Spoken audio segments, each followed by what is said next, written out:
مشرق وسطی میں اتنی بڑی تبدیلی آنے جا رہی ہے جو معاشی جغرافیہ اور نقشہ بدل کے رکھ دے گی۔ صحرائے ربیع الخالی، وہ ریت جسے صدیوں سے موت کا کنواں سمجھا جاتا تھا، اب مشرق وسطی کی معیشت کی نئی لائف لائن بننے جا رہی ہے، کیونکہ دنیا کا بڑا حصہ تیل اور اربوں ڈالر کی تجارت جن دو اہم سمندری راستوں کی محتاج تھی، اب انحصار کم کرنے کا منصوبہ تیار ہو چکا ہے۔ اس کے پیچھے کیا راز چھپا ہے؟ کیا ایران، امریکہ اور حوثی جنگجوؤں کے تصادم نے دنیا کی بڑی معیشتوں کو گھٹنے ٹیکنے پر مجبور کر دیا ہے؟ اب تک آپ کو کسی نے نہیں بتایا ہوگا، لیکن سچ یہ ہے کہ مشرق وسطی کا نیا جیو پولیٹیکل نقشہ مرتب ہو چکا ہے، اور اس بار کھیل سمندر میں نہیں بلکہ صحرا کی تپتی ریت پر کھیلا جا رہا ہے۔ ایران اور امریکہ کے درمیان کشیدگی، جبکہ بحیرہ احمر میں حوثی حملوں نے عالمی جہاز رانی کو شدید متاثر کیا۔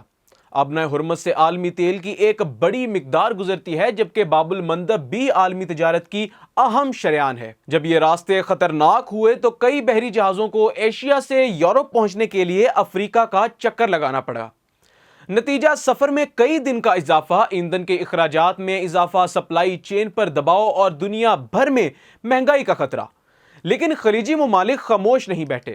سمندری راستے خطرناک ہوئے تو اب کھیل صحرا میں شروع ہو گیا ہے۔ عمان کی صحرا بندرگاہ کو سعودی عرب کے صنعتی علاقوں شاہ سلمان انرجی پارک سے زمینی راستے کے ذریعے جوڑنے کا منصوبہ خطے کے تجارتی نقشے کو بدل سکتا ہے۔ عمان اور سعودی عرب کے لاجسٹک ادارے اس نئے نیٹ ورک کو حقیقت بنانے میں اہم کردار ادا کر رہے ہیں، اور منصوبے کی سب سے حیران کن بات یہ ہے کہ یہ راستہ ربیع الخالی کے سینے سے گزرے گا۔ یہی وہ صحرا ہے جہاں درجہ حرارت انتہائی بلند ہو جاتا ہے اور سینکڑوں کلومیٹر تک آبادی کا نام نشان نہیں ہوتا۔ سعودی عرب پہلے ہی تقریباً 725 کلومیٹر طویل خالی کوارٹر ہائی وے تعمیر کر چکا ہے، جس میں تقریباً 564 کلومیٹر حصہ سعودی صحرا میں ہے۔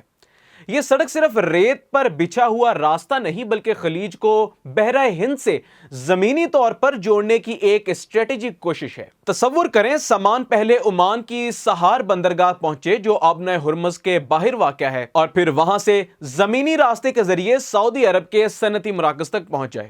یعنی خطرناک سمندری راستوں پر مکمل انحصار کی بجائے ایک متبادل زمینی نیٹ ورک قائم کر لیا گیا ہے، اور یہی چیز اس منصوبے کو محض ایک سڑک سے کہیں زیادہ اہم بناتی ہے۔ ایران کے لیے ابنۂ ہرمز ایک اہم جغرافیائی طاقت ہے، جبکہ حوثیوں کے حملوں نے باب المندب کی اہمیت اور خطرے دونوں کو نمایاں کر دیا ہے۔ ایسے میں سعودی عرب، عمان اور دیگر خلیجی ممالک متبادل راستہ بنا کر اپنی معاشی کمزوری کم کرنا چاہتے ہیں۔ لیکن کیا اس کا مطلب یہ ہے کہ سمندری تجارت کا دور ختم ہونے والا ہے؟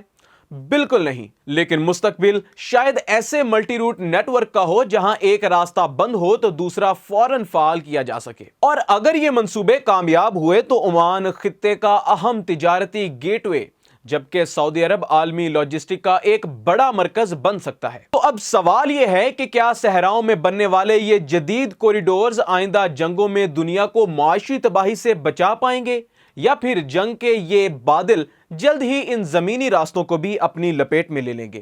آپ کا اس بارے میں کیا خیال ہے؟ کیا نیا راستہ واقعی عرب دنیا کا معاشی مستقبل بدل سکتا ہے؟ اپنی رائے کامنٹ سیکشن میں ضرور بتائیں۔ اپنے میزبان احمد فراز کو دیجیے اجازت۔ اللہ حافظ۔